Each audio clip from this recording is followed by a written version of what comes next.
Ayan, what's up dribblers at mga shooters? Kamusta? Kamusta po kayo? Ano nga ba ang malawak na plano ng Samahang Basketball ng Pilipinas para sa ating Gilas Pilipinas? Binunyag nga po yan ni Coach Tim Cone. Kaya yan ang ating pag-uusapan sa bidyong ito para po sa ating Gilas Pilipinas sa mga nalalapit na tournament na kailangan salihan ng ating kupunan. San Miguel Beermen head coach napahalik sa noo kay Marcio Lassiter. Bakit kaya?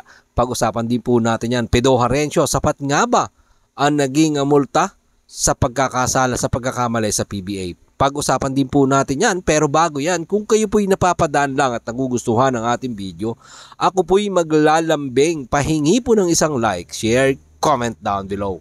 Don't forget to subscribe and hit that notification bell button para lagi po kayong updated sa ating mga video. Ito nga pong si George Gallant, coach ng San Miguel Beermen, ay napahalik sa noo kay Marcio Lassiter matapos ang magandang performance ng Rain or Shine ni Lasso Painters at yung mga local ng Rain or Shine ay talagang bumuhos, no? Pero ito pa rin ang nangyari sa kanilang laban kontra dito sa malakas na kupunan ng San Miguel Beermen. 115-110 in favor of San Miguel Beermen. Dahil sa ganda ng inilaro ni Marcio Lassiter, nagbuhos nga po siya ng 23 big points. Kaya naman etong kanyang mga coaches, assistant coach, head coach, no, ay talagang napayakap, napahalik sa muling pagbabalik ng kanilang ace player at ng Gilas Pilipinas shooters gunner na si Marcio Lassiter. Nakita naman po natin, no, na itong si George Gallant hinalika ng noo ni Marcio Lassiter dahil sa ganda na naging performance sa kanyang muling pagbabalik sa kanyang tahanan dito sa PBA. At ito naman mga shooters, no, pag-usapan naman natin ito nga nangyari kay Pedro Harencio at doon sa import ng NLEX Road Warriors na si Thomas Robinson. Sapat nga ba ang naging multa ni Pedro Harencio? Sapat nga ba? Tama lang ba na sinisante ng NLEX si Thomas Robinson? Well mga shooters, bilang saganang aking opinion, no, yung multa po ni Pedro Harencio, nakukulangan ako doon sa 20,000 na multa matapos magkaroon ng pagbabanta na sinasabi ni Pedro na isang bala ka lang. No, well, hindi po talaga magandang pakinggan na babantaan mo yung dayuhan dito sa atin, which is matigas din talaga ang mukha nitong import, no, ng NLEX Road Warriors. May taglay ding kaangasan.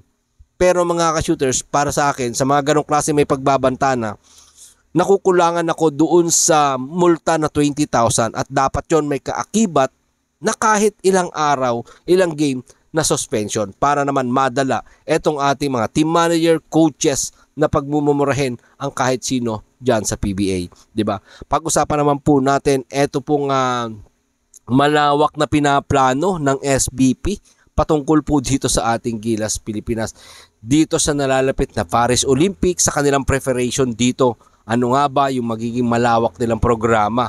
At syempre yung darating na World Cup, FIBA World Cup dito po sa Qatar 2027. Napakatagal pa po niyan, pero sa ngayon pinaplano na po ng SBP at itong mga stakeholders na kailangang sandalan ng ating Gilas Pilipinas mga shooters. Mahalaga po yan, no, na pag-uusapan na ngayon pa lang, ipinaplano na kung sino ang naturalized player, kung sino ang uupong head coach, 'di ba? Yung naturalized player dapat tinatrabaho na ng ating SBP, no? Kasi napakatagal din naman kasi ng proseso ng pag-naturalize at syempre yung magiging head coach, kung sino yung uupo step by step, dapat po talaga pinaplansya na yan ng SBP mga shooters dahil syempre mayroon tayong darating na FIBA Olympic FIBA qualifier this coming February, 'di ba? Kung sino yung magiging head coach diyan, and hopefully, siyempre, umaasa ang lahat, maraming umaasa na hindi na si Coach Chot Reyes ang uupong head coach ng Gilas Pilipinas sa mga darating na tournament ng ating kupunan, 'di ba? Pabor po ba kayo mga shooters at gugustuhin ng karamihan na makitang muli itong si Coach Tim Cone? Ano nga po ba ang plano, no, nitong si Coach Tim Cone? Nagkaroon na nga po ng pag-uusap ayon po kay Coach Tim Cone about sa pagiging coach niyang muli ng Gilas Pilipinas. Pero nagkaroon yon dati mga shooters, no. Pero hindi pa klaro, no, hindi pa klaro kay Coach Tim Cone at sa SBP. Pero yung posibilidad na pagbabalik niya as Gilas head coach, yan po ay malaki ang posibilidad at hindi sinasarado ni Coach Tim Cone ang kanyang pintuan patungkol po dyan. At sinabi nga po ni Coach Tim Cone, kailangang ipunin ng SBP, ang PBA, UAAP, NCAA at ang mga stakeholders at kung sino ang magiging ipaparada nilang naturalize, kung sino yung magiging coaches. Tama naman po si Coach Tim Cone dito at handa naman po siyang pangunahan, no, pamunuang muli ang ating kupunan na Gilas Pilipinas sa mga darating na tournament at kung ano pa nga po ang magiging plano ng SBP para po sa ating kupunan. Siyempre, umaasa po tayong lahat, ikaw, ako, tayo, na umaasa, no, na yung ating Gilas Pilipinas ay makita po natin naglalaro, nakikipag-compete sa malalakas na bansa. At mahilera din naman yung ating Pilipinas, no, sa malalakas na bansa. Hindi lang dito sa Asia, sa Europa, at sa kung saan saang panig ng mundo, mga shooters.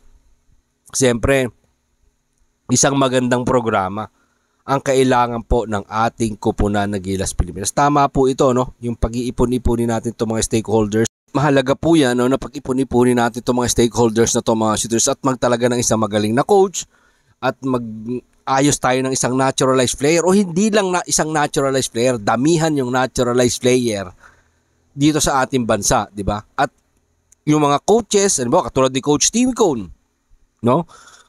Magtalaga siya ng assistant coach na bata like L.A. Tenorio na pwedeng pumalit in the future sa kanya.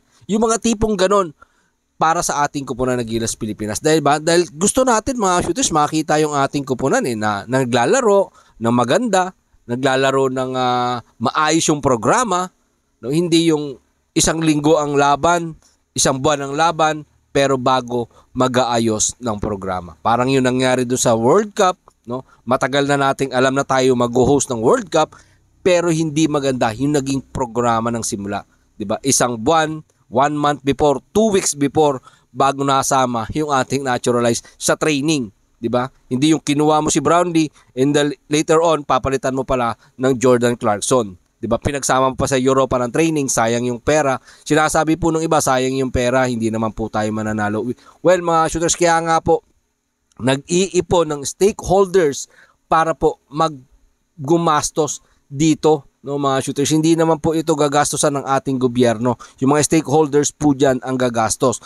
Pag pinagsama po yung Smart at San Miguel Corporation, yan po sila yung gagastos niyan, mga shooters. Pera po nila ang ibubuhos nila dyan. At ang maganda po dyan, mga shooters, hindi po gagastos ang gobyerno. Bagko susuporta lang ang gobyerno bilang moral support. Yun lang naman po yun, mga shooters. Wala pong gagastos yan ng gobyerno. Kaya nga sinasabi ni Coach Tim, iipunin ng stakeholders para gumana ang plano ng SBP. Ayun lang po, marami pong salamat sa inyong panonood. Ano man po ang inyong opinion, pag-usapan po natin dyan sa comment section. Ingat and God bless everyone. Adjourn, Laban Pilipinas, puso.